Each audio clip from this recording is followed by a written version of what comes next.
Hallelujah! Christ is risen. The reason why I use the name Christ and not Jesus is because Jesus often refers to the historical Jesus. The Jesus who lived in first century Palestine, the Jesus who taught in parables, the Jesus who worked miracles, the Jesus who chose disciples, the Jesus who was condemned, who was scourged, who was nailed to the cross, who died and was laid in the tomb. And 3 days later, as he promised on this Easter Sunday, the Christ is now risen.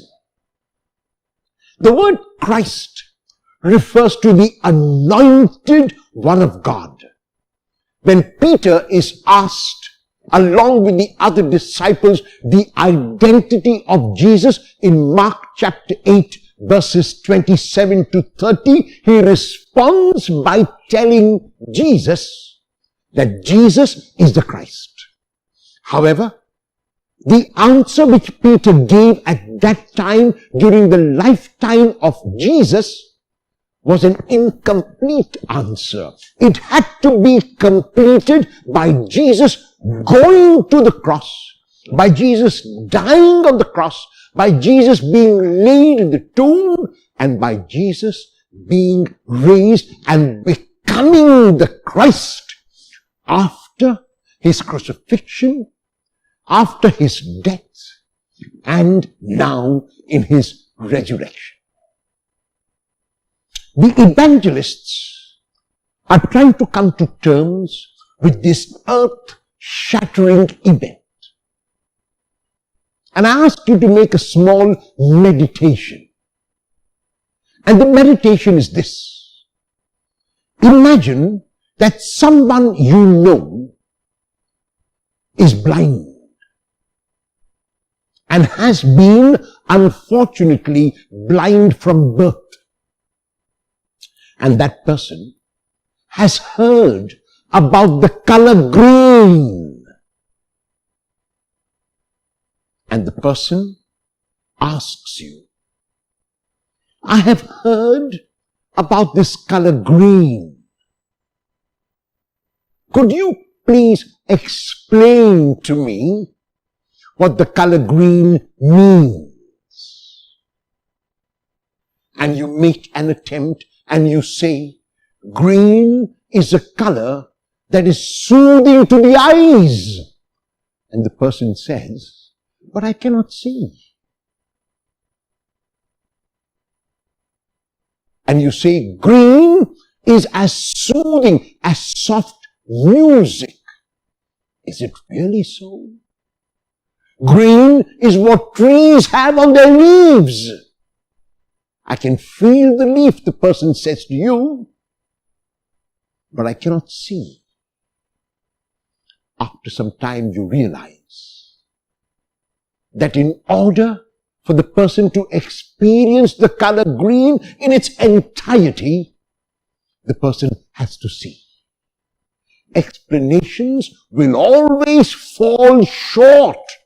Explanations will always be inadequate, and sometimes explanations may not really say what the reality is. And so one day the person might recover his or her sight and hears soft music, and because you explained the color green as soft music, might imagine that that is the color green. So words are good to communicate a message, but words fall short, and we must keep this in mind, and the evangelists are very aware of this. So when they write their resurrection stories, they use two kinds of stories to communicate the message of the resurrection. One kind, which is found in all the four Gospels, is known as the empty tomb episodes. Either one woman, like in the Gospel of John, only Mary Magdalene, two women, like in the Gospel of Mark, 3 women like in the Gospel of Matthew and many women like in the Gospel of Luke go to the tomb on Sunday morning, and for a variety of reasons, and they find the tomb empty. There is no one there. The body of Jesus, which had laid in the tomb, which was buried in the tomb, is not there any longer. And they wonder what to make of this. The empty tomb narratives or the empty tomb stories are saying to us that it was the same Jesus who was buried in the tomb who is not there now. It was not a different Jesus. The Jesus who died on the cross and was laid in the tomb is now not in the tomb. The second kind of resurrection stories which the evangelists use is known as the post-resurrection appearances of Jesus. After he was raised from the dead in the longer ending of Mark, in the Gospels of Matthew, Luke, and John, Jesus appears to the disciples.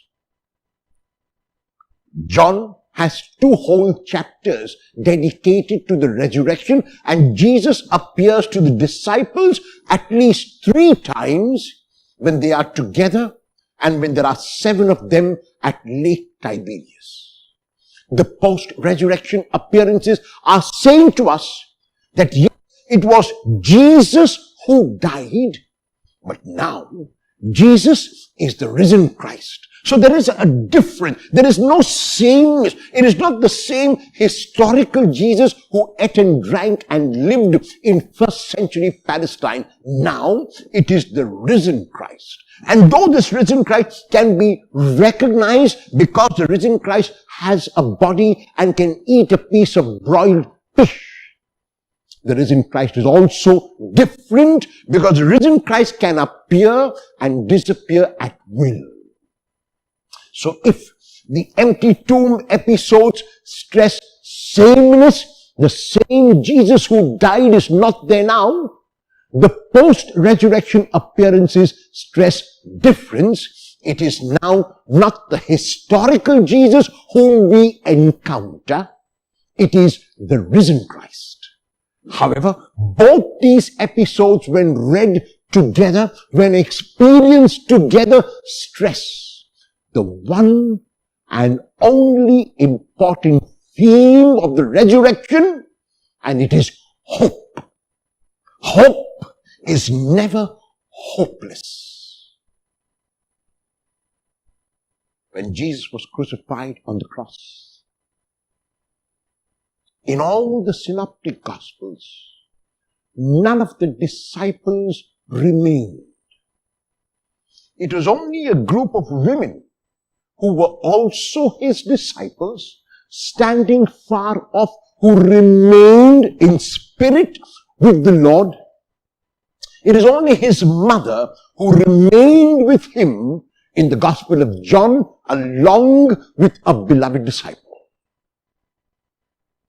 But the 10, the 11 did not remain and all ran away. They had given up hope. They had heard Jesus say that he would rise again. They had heard Jesus say that he would come again. They had heard Jesus say that death would never be the end. And yet, even after the passion and resurrection predictions in which Jesus was so emphatic of what would happen to him, the disciples gave in to despair. The disciples lost hope.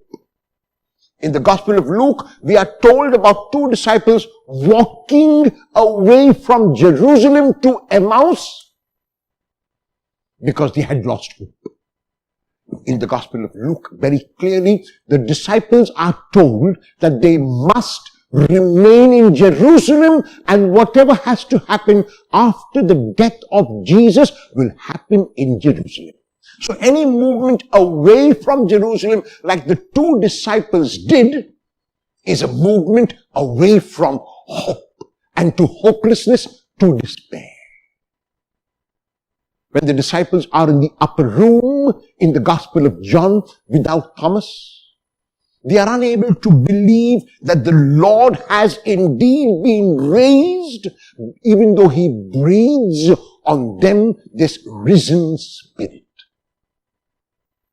And so the disciples are living in a situation in which they have given up, in which they have lost hope, in which they say that there is no point in continuing, and that is why in the Gospel of John they are up with the doors shut because they are afraid. Their leader they saw being crucified on the cross. Their leader they saw being scourged and taunted. Their leader they know was buried in a tomb. What remains now? Why should we be optimistic? Why should we be positive? Why should we continue to have hope? And even in their hopelessness, even in their despair, even as the disciples walked to Emmaus, even as the disciples shut the doors of the room and of their hearts, Jesus appears. And Jesus appears giving this one beautiful gift. The gift of Easter, the gift of hope. And we know, in the Acts of the Apostles, the same frightened disciples, the same disciples who ran away at the slightest sign of trouble, the same denier Peter, the same other 10 who would be living in trepidation and hiding, are now disciples who become courageous, disciples who become bold, disciples who are strengthened and fortified by the Christ who gives hope. The feast of Easter, according to me, can be seen as an acronym where every alphabet in the word Easter stands for a word.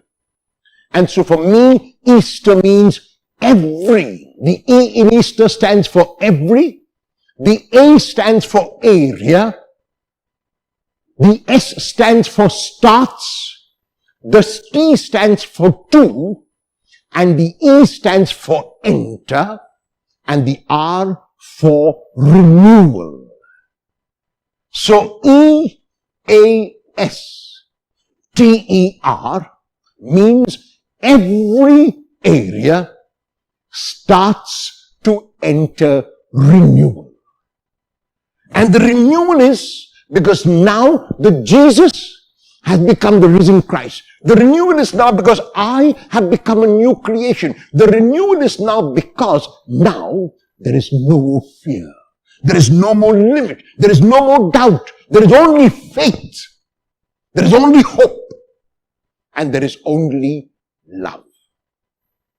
And like Paul says in his letter to the Corinthians, meanwhile, these three remain: faith, hope, and love.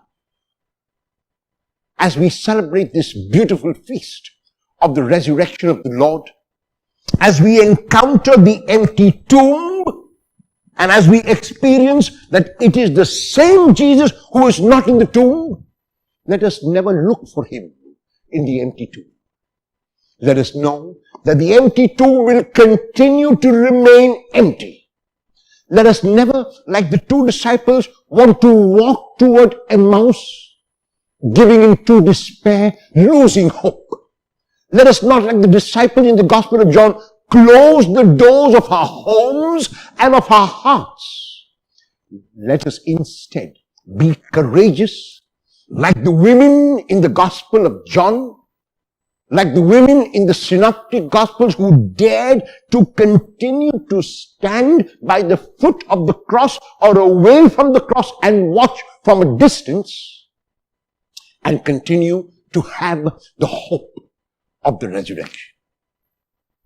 At those times in our lives, when we are tempted to give in to despair, when we think that death is the end, when we are faced with some calamity, whether it is a terminal illness, whether it is a failure in some area of our life, when we are tempted to throw in the towel, when we are tempted to give up, let us remember that the empty tomb is never the place where we look for, because now we keep encountering the risen Christ.